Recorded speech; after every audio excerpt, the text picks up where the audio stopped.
Hello friends, मैं हूं आपके साथ शोभित कुमार और आप देख रहे हैं हमारा YouTube channel your success. Your success is our success. आपकी सफलता ही हमारी चलते हैं सीधा अपने वीडियो की ओर। हेलो दोस्तों, कैसे हो आप सब?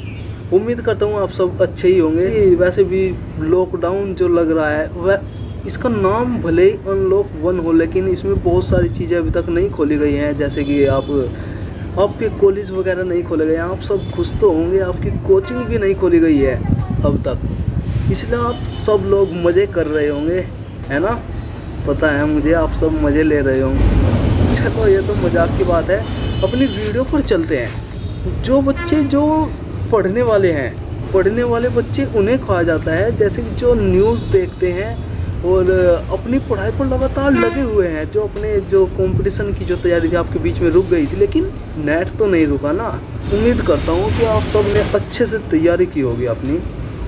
तो जो बच्चे पढ़ने वाले हैं उन सब ने न्यूज़ में एक बात ज़रूर देखी होगी, एक बात नोट की होगी कि कोरोना जैसी महामारी में भी, जहाँ पर सभी देश कोरोना जैसी महामारी से पीड़ित हैं या फिर लड़ रहे हैं, लोग मर रहे हैं, फिर भी चाइना लगातार हमारे ऊपर अटैक कर रहा है।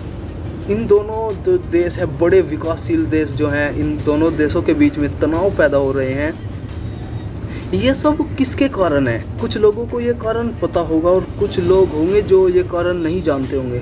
मैंने दोनों टाइप के लोगों के लिए वीडियो बनाई है। जिन्हें पता है वो अच्छी बात है, जिन्हें नहीं पता है वो इस वीडियो से आप उसका कारण जान सकते हो। संपूर्ण जानकारी इंडिया और चाइना दोनों देशों के बारे में मैं आपको देने वाला हूँ। स्टार्टिंग से लेकर लास्ट तक मैं आपको लेकर जाऊंगा कि इंडिया और चाइना के बीच में स्टार्टिंग में क्या हुआ था और लास्ट अब क्या हो रहा है, किस कारण ये तनाव पैदा हो रहा है।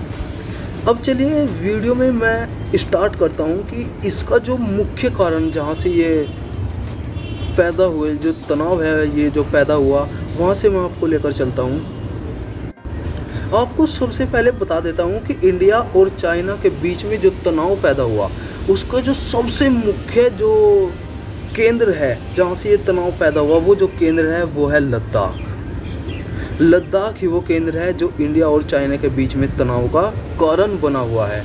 ये हालांकि अलग बात है कि लद्दाख के अंदर कुछ जो मेन पॉइंट है जहाँ पर ये, जिसके कारण ये तनाव पैदा हुआ है, जहाँ ये तनाव पैदा हुआ है वो अलग बात है। लेकिन फ़िलहाल के लिए मैं आपको इतना बता देता हूँ कि लद्दाख जो है वही मुख्य कारण है इंडिया और चाइना के बीच में तनाव का। अपनी अगली स्लाइड पर चलते हैं, जिसमें मैंने आपको दिखाया हुआ है। ये देखिए, एक तरफ आप देख रहे हैं इंडिया और एक तरफ आप देख रहे हैं चाइना, और दो तीर के निशानों के बीच में जो है वो है लद्दाख। ये देखिए, मैं आपको एक बार इसको करके दिखा देता हूँ। ये है लद्दाख, जो मेन कारण है इंडिया और चाइना के बीच में। अब नीचे देखिए, एक तरफ आपको दिखाया गया है इंडिया का फ्लैग और एक तरफ है चाइना का फ्लैग। ये जो इंडिया का जो फ्लैग टाइप का जो ये मैप है, ये मुझे नेट पर सर्च करके सबसे अच्छा लगा, इसलिए मैंने यही लिया है आप सबके लिए, ताकि आप अच्छे से समझ सकें। और हमारा जो इंडिया है वो है ही बहुत ज़्यादा खूबसूरत।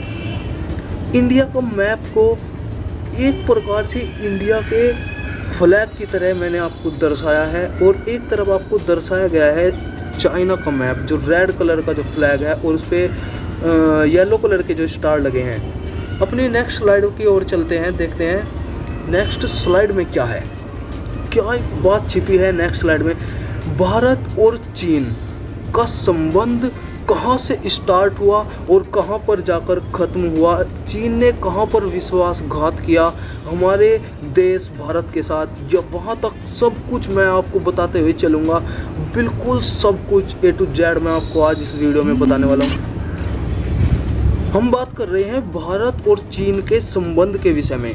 भारत और चीन के बीच में जो है, भारत और चीन के बीच में जो तनाव पैदा हुए हैं, इससे पहले भारत और चीन के बीच में एक मैत्री संधि हुई थी। मतलब इनके दोनों के बीच में जो संबंध है, वहाँ से लेकर इन दोनों के बीच में जहाँ तनाव हुए, जिस सन में तनाव हुए, वहाँ तक मैं आपको बिल्कुल कंप्लीट बताने वाला हूँ। इसलिए जुड़े रहिए हमारे वीडियो के साथ और बने रहिए, हमारे वीडियो को लास्ट तक देखिए, तब जाकर आपको बिल्कुल अच्छे से नॉलेज मिलेगी भारत और चाइना के बीच में संबंध और तनाव की। चलिए देखते हैं। ये आपके सामने कुछ पैराग्राफ दिए गए हैं, 3 पैराग्राफ्स, जिसमें पहला पैराग्राफ में आपको संपूर्ण रूप से पढ़कर बताता हूँ, सब चीज़ों के बारे में बताऊँगा। देखिए, पहले पैराग्राफ की पहली लाइन में लिखा है, भारत चीन दोनों पड़ोसी एवं विश्व के 2 बड़े विकासशील देश हैं।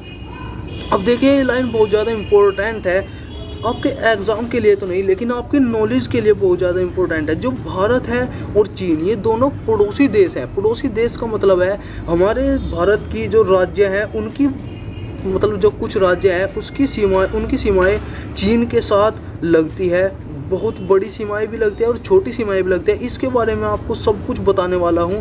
और इस वीडियो में लास्ट में मैंने आपको 10 क्वेश्चंस भारत और चीन से जो पूछे जाते हैं एग्ज़ाम में, और पूछे भी जा चुके हैं या फिर पूछे जा सकते हैं, सब कुछ मैंने आपको इस वीडियो में बताया हुआ है। तो वीडियो को लास्ट तक देखिए और मैं 10 क्वेश्चन जरूर देखिएगा जो वीडियो के लास्ट में मैं आपको बताऊँगा। भारत और चीन दोनों पड़ोसी एवं विश्व के 2 बड़े विकासशील देश हैं। अब देखिए, यहाँ पर एक वर्ड आया है विकासशील देश। अब देखिए, विकासशील देश और विकसित देश दोनों प्रकार के देशों में बहुत बड़ा एक अंतर होता है। विकासशील देश का मतलब होता है जो, मतलब कि जैसे कि जो देश हैं वो अभी भी प्रगति कर रहे हैं या फिर कुछ प्रोडक्ट पर रिसर्च कर रहे हैं, या फिर उनके पास इतनी संपत्ति नहीं होती कि वो अपना सब कुछ प्राप्त कर सके, या फिर उनके पास इतनी ज़्यादा जो फैसिलिटी है वो उपलब्ध नहीं हो पाती। उन्हें कहते हैं विकासशील देश। और विकसित देश वे होते हैं जिनके पास इतना धन होता है कि वो अपनी सभी जो सुविधाएं हैं उनको प्राप्त कर सकते हैं, या फिर उनके पास सुविधाएं होती हैं हर चीज़ की। ये होते हैं विकासशील देश। विकसित देश होते हैं वो। अब देखिए, कुछ एग्जाम्पल देख लेते हैं। जो विकसित देश जो होते हैं उनमें आते हैं, जैसे कि हमारा भारत हुआ, ये भी एक विकासशील देश है। और जैसे चाइना हुआ, ये भी विकासशील देश है। लेकिन जो अमेरिका है, अमेरिका एक विकसित देश है। नेक्स्ट लाइन में लिखा है, दोनों के बीच लंबी सीमा रेखा है। ये बात मैं आपको पहले ही बता चुका हूँ। नेक्स्ट लाइन में लिखा है, इन दोनों में प्राचीन काल से ही सांस्कृतिक तथा आर्थिक संबंध रहे हैं। अब मैंने आपको बताया था, हम पढ़ रहे हैं भारत चीन के बीच में जो संबंध रहे हैं, ये काफ़ी ज़्यादा पुरानी बात है। नीचे एक सेकंड पैराग्राफ में लिखा है 1954 जो है उसके लगभग की बात है ये, कि जो भारत और जो चीन है वो प्राचीन काल से ही उनके बीच में सांस्कृतिक तथा आर्थिक संबंध रह चुके हैं। भारत से जो बौद्ध धर्म का जो प्रचार हुआ था वो चीन की भूमि पर ही सर्वप्रथम हुआ था।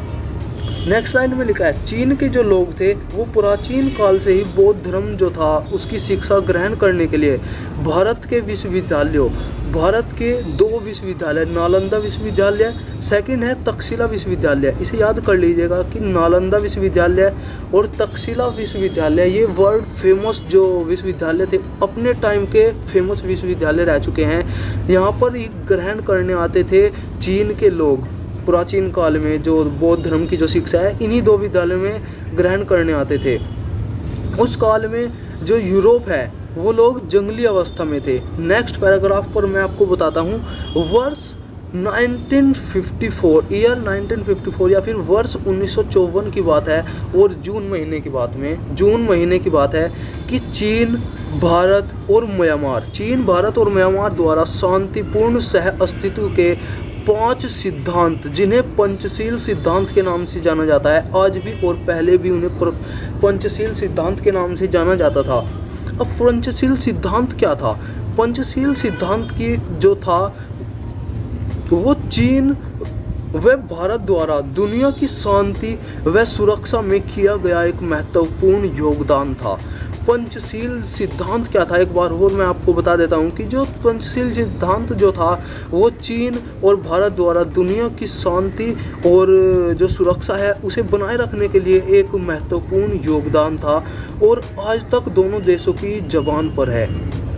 देशों के संबंधों को लेकर स्थापित इन सिद्धांतों की मुख्य विषय वस्तु यह है। ये देखिए, कुछ इम्पोर्टेंट बातें हैं पंचशील सिद्धांत में जो लिखा गया है वो मैं आपको बताता हूँ। 4-5 बातें हैं, थोड़ा ही टाइम लगेगा। एक दूसरे की प्रभुसत्ता व प्रादेशिक अखंडता का सम्मान किया जाए। इस लाइन का मतलब है कि हमारे पास जो सामान नहीं है या फिर हमारे पास जो सामान है उन दोनों, और जो चीन के पास जो सामान है उन दोनों को जो आयात निर्यात है वो तब से स्टार्ट हो चुका था। एक प्रकार से संधि हो चुकी थी भारत और चीन के बीच में उस टाइम के लिए, कुछ टाइम के लिए, क्योंकि चीन जो है वो गोपनीयता बहुत ज़्यादा बनाए रखता है, अपनी कोई भी रिपोर्ट जल्दी से जारी नहीं करता है, या फिर अपने देश के अंदर के बारे में, आर्थिक स्थिति के बारे में नहीं बताता है कि उसके पास क्या है या फिर क्या नहीं है। ये जो है ना, एक दूसरे की प्रभुसत्ता व प्रादेशिक अखंडता का सम्मान किया जाए, ये पंचशील सिद्धांत में कहा गया था। और एक बात कही गई थी कि एक दूसरे पर आक्रमण न किया जाए। ये बात देखिए, आप यहाँ पर पढ़ रहे हैं जो 1954 में जो पंचशील सिद्धांत का जो सिद्धांत जो बनाया गया था, इसमें एक बात लिखी गई थी कि एक दूसरे पर आक्रमण नहीं करना है। लेकिन जो चीन है उसने यहाँ पर भी विश्वासघात किया, पंचशील सिद्धांत को तोड़ा और भारत पर आक्रमण किया 1962 में। ये बात मैं आपको बताने वाला हूँ 3rd पैराग्राफ में।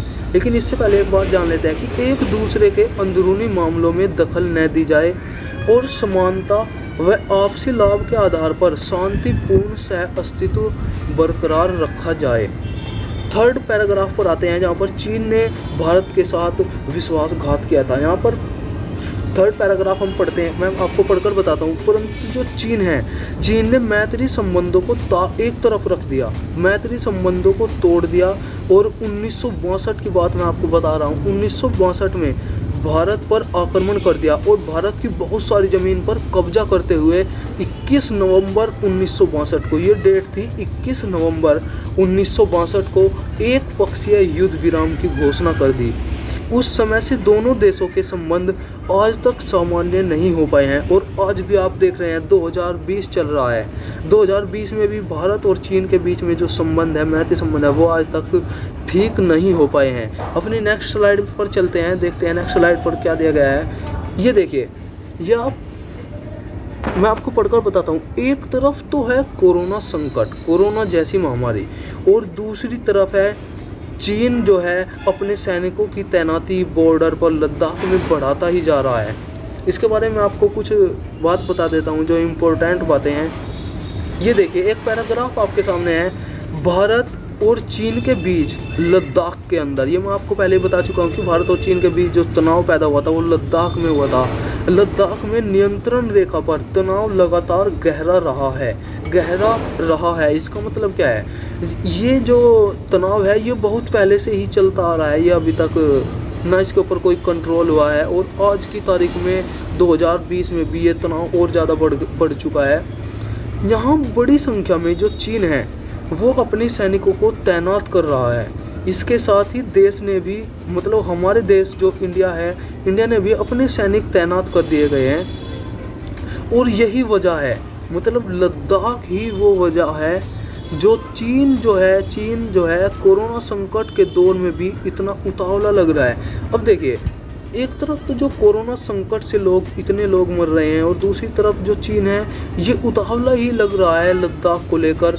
ऐसा क्या कारण है ये हम आपको बताएंगे अगली स्लाइड में। और चलते हैं अपनी नेक्स्ट स्लाइड पर चलने से पहले आप देखिए, नीचे आपको एक जो फोटो है वो आप देख सकते हैं बॉर्डर का। यह है नेक्स्ट स्लाइड में आपके सामने इंडिया और चाइना, और उसके बीच में आपको दिखाया गया है लद्दाख। इसके बारे में कुछ बात जान लेते हैं। एक पैराग्राफ आपके सामने अभी घूमते हुए आया है, बहुत ज़्यादा एक्साइटेड है ये पैराग्राफ भी आपको कुछ नया देने के लिए। पैंगोंग त्सो झील, ये है उस झील का नाम, और गलवान घाटी ये है उस घाटी का नाम जहाँ पर ये जो है चीन और भारत के बीच में तनाव पैदा हुआ है, जो साल 1962 से ही। यहाँ पर भी देखिए, आपको अच्छी तरीके से लर्न हो जाएगा ये जो सन है, क्योंकि एग्ज़ाम में पूछा जा सकता है कि तनाव कहाँ से पैदा हुआ था। ये 1962 से ही भारत चीन के बीच तनाव की वजह रहा है। जो गलवान घाटी है और पैंगोंग त्सो झील है, ये भारत चीन के बीच 1962 से ही तनाव की वजह बना हुआ है। चीन की पीपल्स लिबरेशन आर्मी इस जगह को कब्जाना चाहती है और लगातार इसकी कोशिश भी कर रही है। हालांकि इस वक्त जब पूरी दुनिया कोरोना महामारी से जूझ रही है, ऐसे में भी चीन का लद्दाख के कुछ हिस्सों पर दावा करना अजीब सा लगता है। अजीब क्यों लगता है? क्योंकि जो कोरोना है इस पर ना तो कोई वैक्सीन बनी है और ना ही इसका कोई इलाज मिल रहा है, लेकिन फिर भी चीन ये क्यों चाहता है जो लद्दाख पर बार बार अपने जो सैनिक हैं उन्हें तैनात कर रहा है, अपनी मशीनों को वहाँ पर ला रहा है। ऐसा क्यों हो रहा है?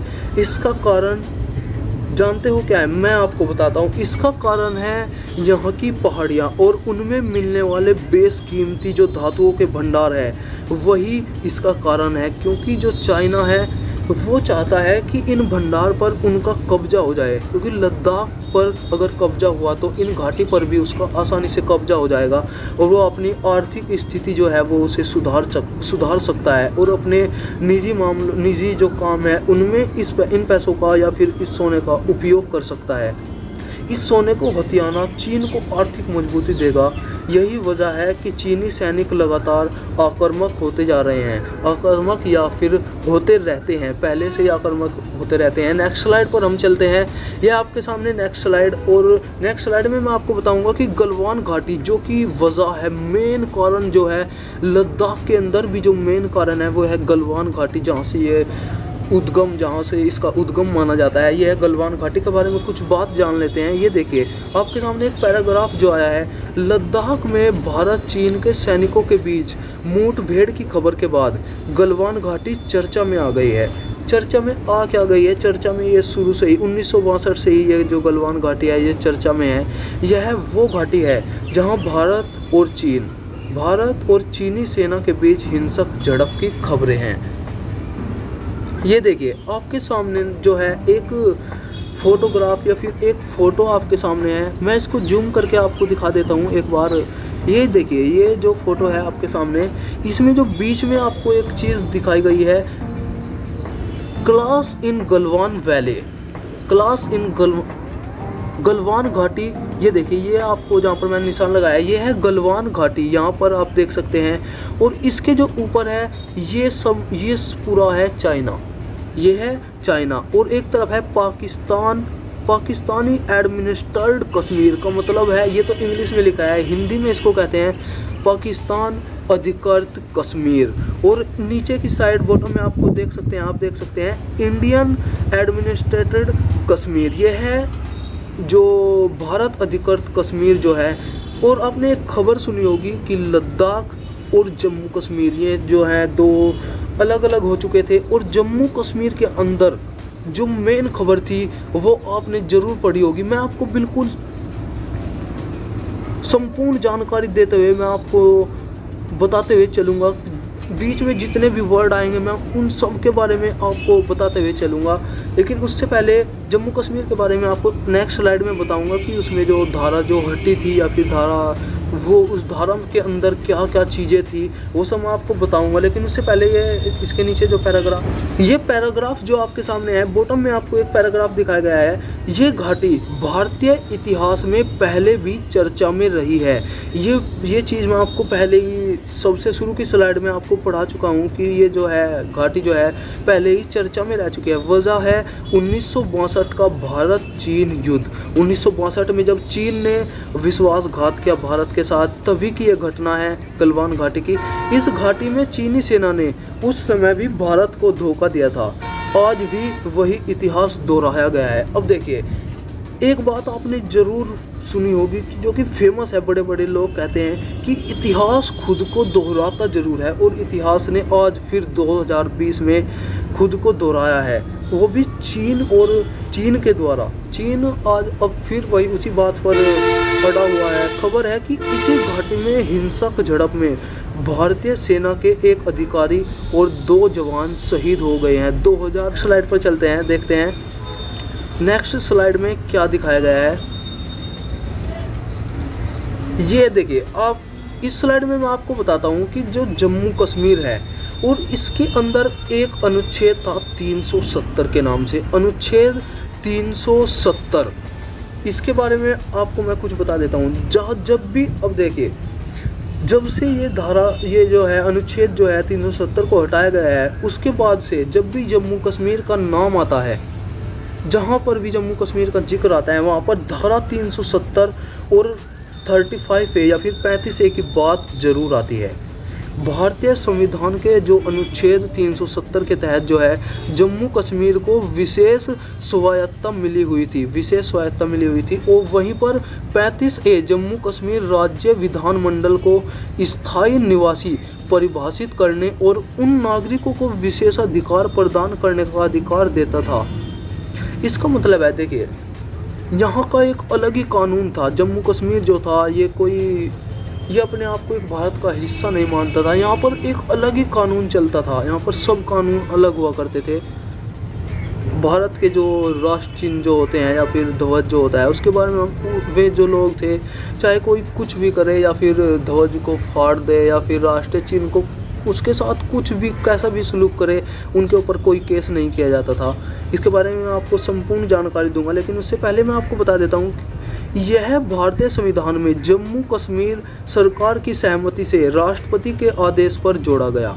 राष्ट्रपति ने 14 मई 1954 को, अब देखिए, 14 मई 1954 को इस आदेश को जारी किया गया था। ये जो अनुच्छेद 370 का हिस्सा था। धारा 370 के तहत कुछ विशेष अधिकार कश्मीर की जनता को मिले हुए थे। धारा जो 370 थी, इसके अनुसार जो थे विशेष अधिकार जो थे कश्मीर की जनता को मिले हुए थे। इस धारा की वजह से कश्मीर में जो आरटीआई होती है और जो सीएजी जैसे कानून जो होते हैं वो लागू नहीं होते थे। जम्मू कश्मीर के नागरिकों के पास दोहरी नागरिकता होती थी। अब देखिए, एक आदमी के पास सिर्फ एक नागरिकता हो सकती है, लेकिन जम्मू कश्मीर के जो पर्सन थे, जो आदमी थे, उनके पास दोहरी नागरिकता हो सकती थी। जम्मू कश्मीर का एक अलग राष्ट्रीय ध्वज था। जो भारत का जो राष्ट्रीय ध्वज है वो उसे अपना राष्ट्रीय ध्वज नहीं मानते थे वहाँ पर। मैंने जैसे कि आपको बताया कि इसका एक अलग राष्ट्रीय ध्वज था। और जम्मू कश्मीर की विधानसभा का कार्यकाल 6 वर्षों का होता है, जबकि भारत के अन्य राज्य जो हैं, जम्मू कश्मीर को छोड़कर, पहले की बात जो है, जम्मू कश्मीर को छोड़कर भारत के अन्य सभी राज्यों में विधानसभाओं का जो कार्यकाल था वो 5 वर्ष का होता था। ये भी इम्पोर्टेंट बात है कि धारा अनुच्छेद जो है 370 के तहत जो जम्मू कश्मीर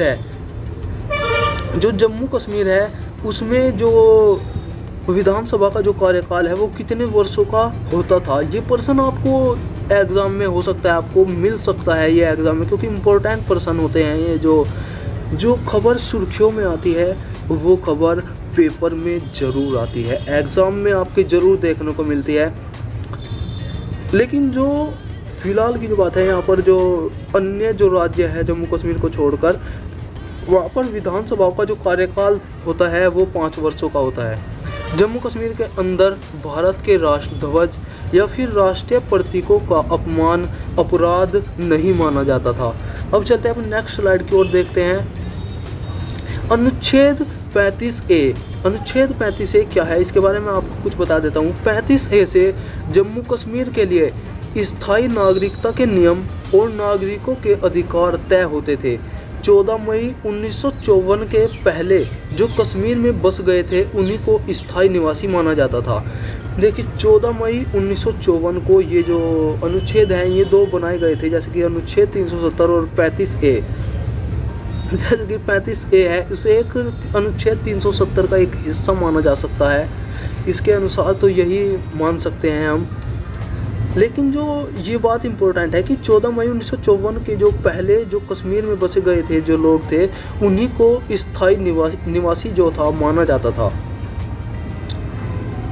जम्मू कश्मीर का स्थायी निवासी नहीं था। जो जम्मू कश्मीर का स्थायी निवासी नहीं था, राज्य में संपत्ति नहीं खरीद सकता था। अब देखिए, अनुच्छेद 35 से हटने से क्या फ़ायदा हुआ अन्य राज्य के लोगों को, या फिर हमें भी क्या फ़ायदा। अगर आप चाहते हो कि आप जम्मू कश्मीर में जाकर कोई ज़मीन खरीदे या फिर अपना घर बनाए, लेकिन आप अनुच्छेद 35A के तहत वहाँ पर कोई भी ज़मीन जम्मू कश्मीर के अंदर नहीं खरीद सकते थे। लेकिन आज की तारीख में आप जो हैं, अगर आप बहुत बड़े आदमी बन गए, आप जम्मू कश्मीर में आप ठंडे मौसम में अपना घर बना सकते हैं और वहाँ पर रह सकते हैं, ज़मीन खरीद सकते हैं। लेकिन अनुच्छेद 35A के तहत आप वहाँ पर नहीं खरीद सकते थे।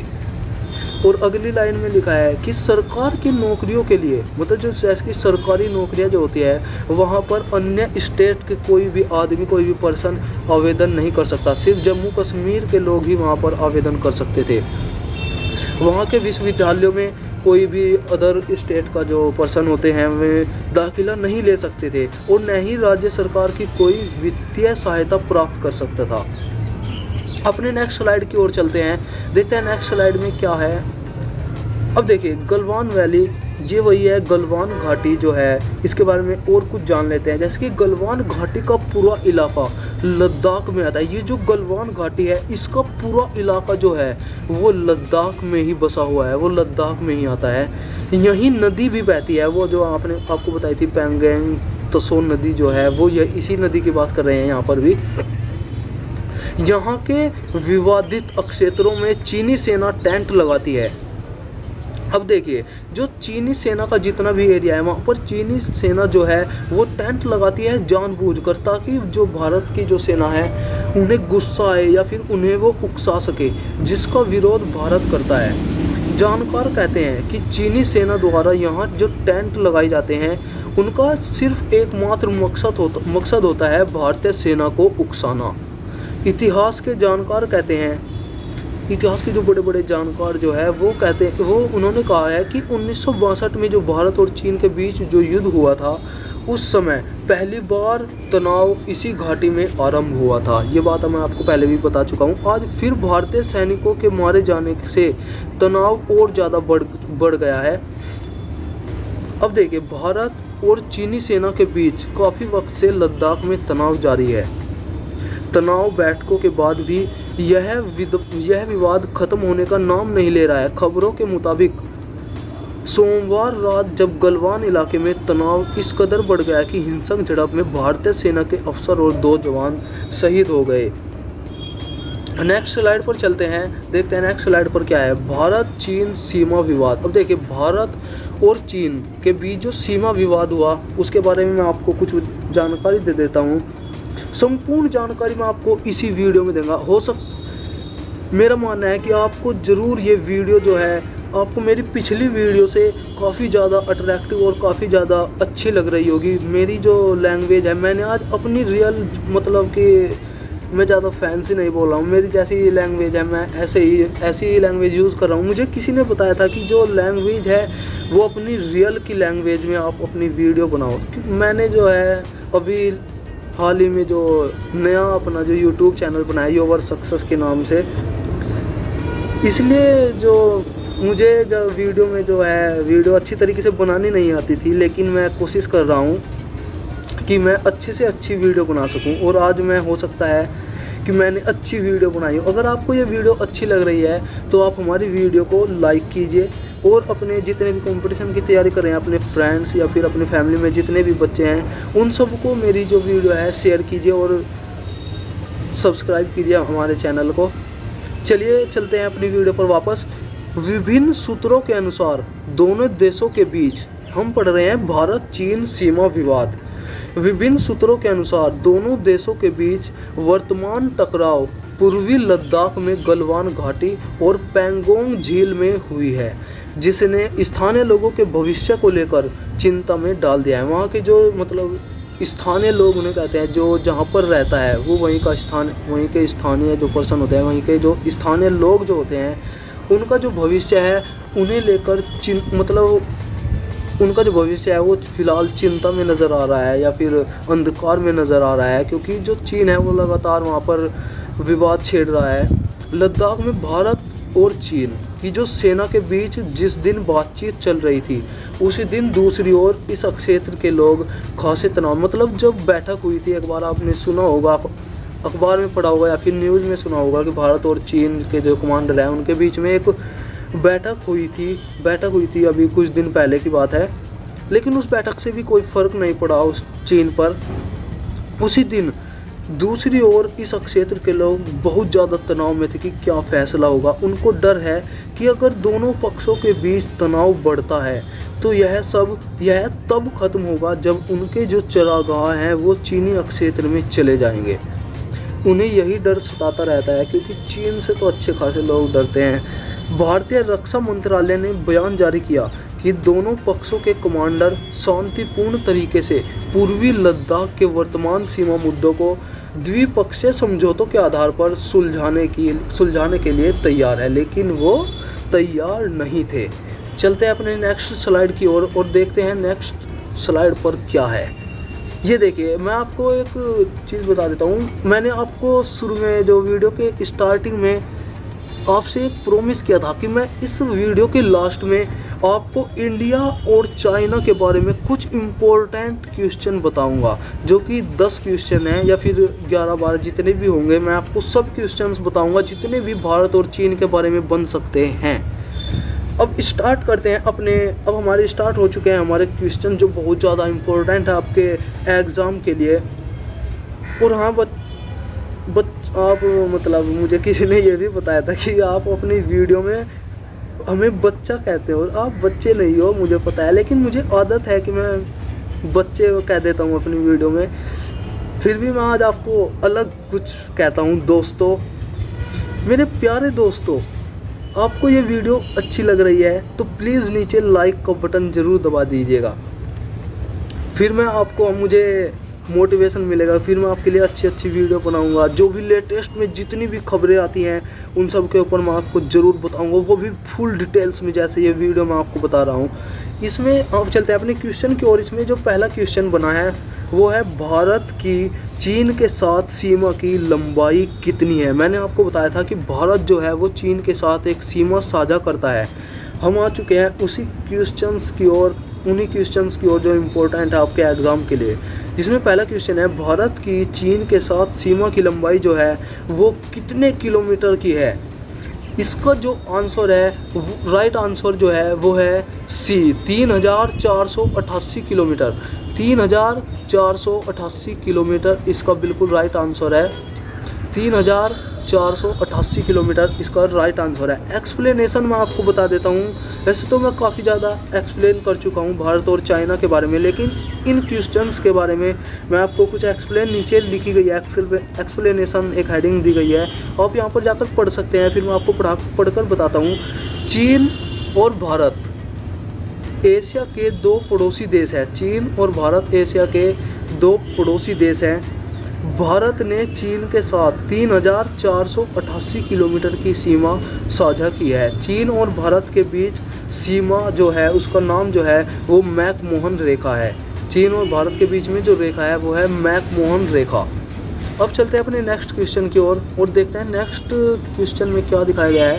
क्वेश्चन नंबर 2 है आपके सामने, कौन सा भारतीय राज्य चीन के साथ सीमा साझा करता है। कौन सा भारतीय राज्य चीन के साथ सीमा साझा करता है। नीचे इंग्लिश और हिंदी दोनों मैंने आपको इस वीडियो में बताया है। सेकंड क्वेश्चन आपके सामने, कौन सा भारतीय राज्य चीन के साथ सीमा साझा करता है। नीचे इंग्लिश और ऊपर हिंदी, मैंने दोनों टाइप के बच्चों के लिए ये वीडियो बनाई है।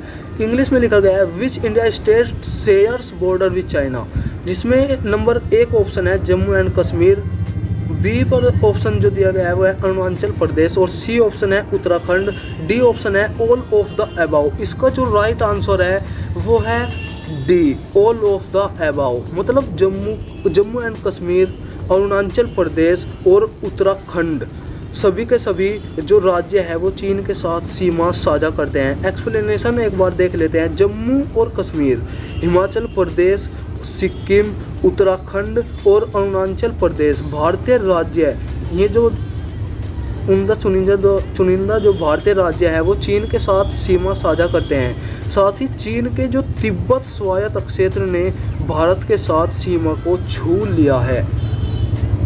अब देखिए जो क्वेश्चन में दिए गए हैं ये 3 ऑप्शन दिए गए हैं, जम्मू कश्मीर, अरुणाचल प्रदेश, उत्तराखंड, लेकिन इनके अलावा भी आप देख सकते हैं। एक तो आप देख सकते हैं हिमाचल प्रदेश और सिक्किम और उत्तराखंड, ये भी राज्य सीमा जो चीन के साथ जो है हमारे राज्य है वो सीमा साझा करते हैं। इन्हें भी आप अपनी नोटबुक में नोट जरूर कीजिएगा, ताकि एक शॉर्ट नोट्स जरूर बनाइएगा, आप अपने नोट्स जरूर बनाते रहिएगा। क्वेश्चन नंबर 3 पर चलते हैं। क्वेश्चन नंबर 3 है आपके सामने, भारत चीन सीमा पर सीमा रक्षक बल का नाम बताइए। भारत चीन जो है उस सीमा पर सीमा रक्षक जो बल है, जो फोर्स है, उसका नाम क्या है। Name of the border guarding force at Indo China border. A है Indo Tibetan border police force, जिसे हम शॉर्ट फॉर्म में कह देते हैं ITBP। आपको बता दूं यही इसका राइट आंसर, आप नीचे देख भी सकते हैं, यही इसका राइट आंसर है ITBP। इसकी फुल फॉर्म भी मैंने आपको लिखकर बताई है, इंडो तिब्बतन जो होता है, इसे हिंदी में हम कह देते हैं भारत तिब्बत सीमा, भारत तिब्बत पुलिस फोर्स भी हम इसको कहते हैं, Indo Tibetan border police force, ये है ITBP।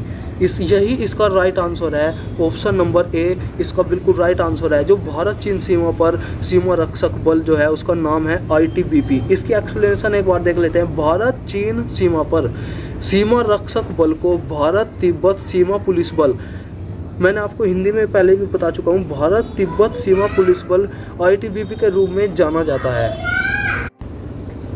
अब चलते हैं अपने नेक्स्ट क्वेश्चन की ओर। एक बार मैं इसको साइन को हटा देता हूँ। नेक्स्ट क्वेश्चन है आपके सामने, क्वेश्चन नंबर 4, चीन के साथ जम्मू और कश्मीर की सीमा की लंबाई कितनी है। जो एग्जामिनर होता है वो एग्ज़ाम में किसी भी टाइप से क्वेश्चन पूछ सकता है। वो ये भी पूछ सकता है कि जम्मू कश्मीर जो है, जो चीन के साथ जम्मू कश्मीर की सीमा की लंबाई कितनी है, या फिर वो ये भी पूछ सकता है। इसका जो आंसर है, पहले मैं आपको आंसर बता देता हूँ, फिर क्वेश्चन का टाइप मैं आपको बदल कर बताऊँगा। जैसे कि आंसर इसका जो है वो है option number D.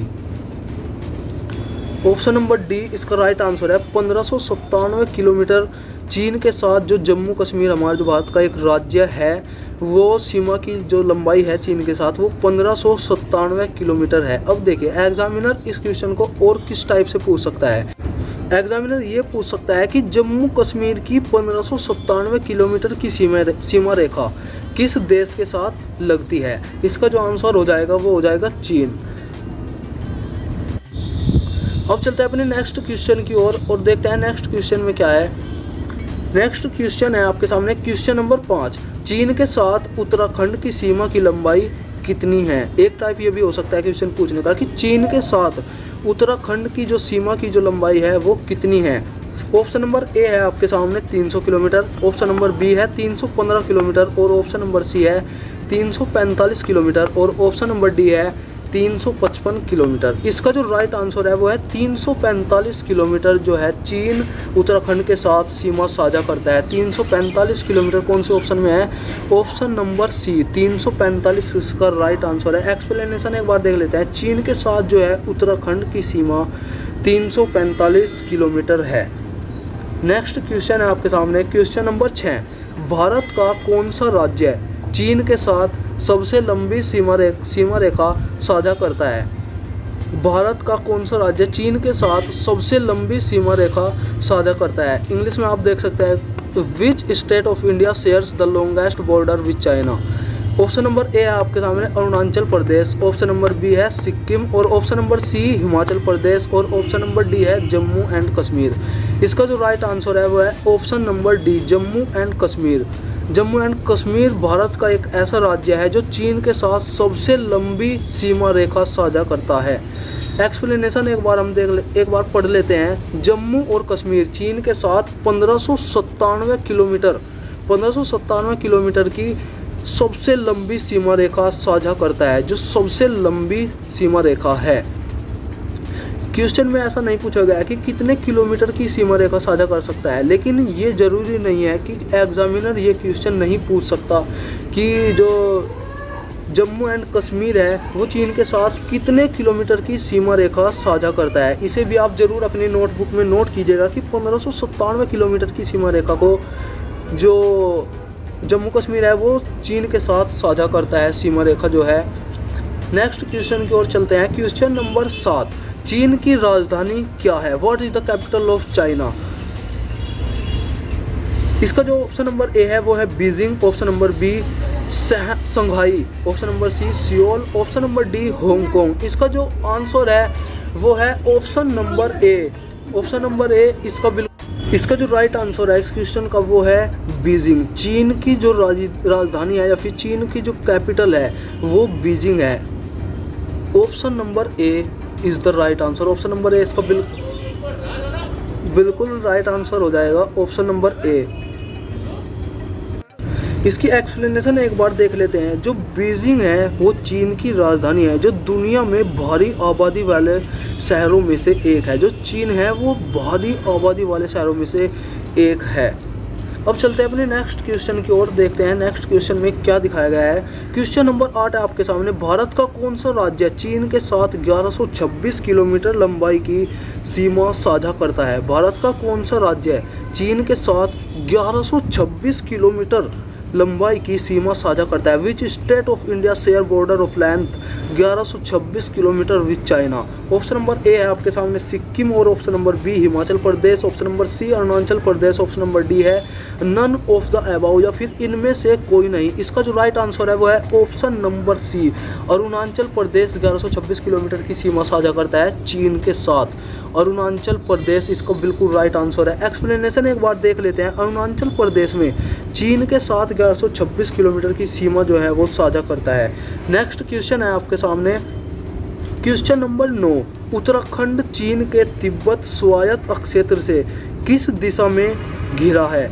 In which direction Uttarakhand is bounded by the Tibet, जिसे कहते हैं इंग्लिश में इसे कह देते हैं TIBET, तिब्बत, ऑटोनोमियस या फिर region of China. Option number A है आपके सामने north west, option number B north east, option number C south east, या फिर ऑप्शन नंबर डी है साउथ वेस्ट। इसका जो राइट आंसर है वो है option number B. Option number B इसका बिल्कुल राइट आंसर है। नॉर्थ ईस्ट जो है वो उत्तराखंड जो है चीन के तिब्बत स्वायत्त क्षेत्र से, क्वेश्चन में पूछा गया है कि उत्तराखंड जो है वो चीन के तिब्बत स्वायत्त क्षेत्र से किस दिशा में घिरा है? वो नॉर्थ ईस्ट दिशा में घिरा है। एक्सप्लेनेशन एक बार देख लेते हैं। उत्तराखंड चीन के तिब्बत स्वायत्त क्षेत्र द्वारा उत्तर पूर्व में बसा है। नॉर्थ ईस्ट यानी उत्तर पूर्व, यहाँ पर हिंदी में भी आपको दिखाया गया है उत्तर पूर्व में बसा है। नेक्स्ट क्वेश्चन पर चलते हैं अपने। क्वेश्चन नंबर 10 है आपके सामने। भारत का कौन सा राज्य है चीन के साथ सबसे छोटी जो है सीमा रेखा साझा करता है? Which state of India shares the smallest border with China? Option number A है आपके सामने Uttarakhand, option number B Sikkim, option number C Himachal Pradesh, option number D Arunachal Pradesh. इसका जो राइट आंसर है वो है ऑप्शन नंबर सी, यानी हिमाचल प्रदेश जो है, हिमाचल प्रदेश भारत का ऐसा राज्य है जो चीन के साथ सबसे छोटी सीमा रेखा जो है साझा करता है। सिर्फ 200 किलोमीटर की जो सीमा रेखा है वो हिमाचल प्रदेश चीन के साथ साझा करता है। हिमाचल प्रदेश जो है भारत का एक ऐसा राज्य है जो 200 किलोमीटर की सीमा रेखा साझा करता है भारत के साथ, नहीं सॉरी चीन के साथ। उम्मीद करता हूँ आपको यह वीडियो बहुत ज़्यादा हेल्पफुल लगी होगी या फिर बहुत ज़्यादा अच्छी लगी होगी। इसलिए इस वीडियो को शेयर करें ताकि और बच्चे भी इस वीडियो से कुछ सीख सकें। इसलिए आप सभी को धन्यवाद ये वीडियो पूरा देखने के लिए। अगली वीडियो में फिर मिलते हैं किसी नए टॉपिक पर बात करते हुए, और सभी जुड़े रहिए हमारे योर सक्सेस नामक चैनल के साथ, जिसमें हम आप सभी को GK, GS और करंट अफेयर्स की वीडियो अपलोड करते रहते हैं। इसलिए जुड़े रहिए हमारे चैनल के साथ और हमें अपना सपोर्ट देते रहिए ताकि हमें मोटिवेशन मिल सके। धन्यवाद।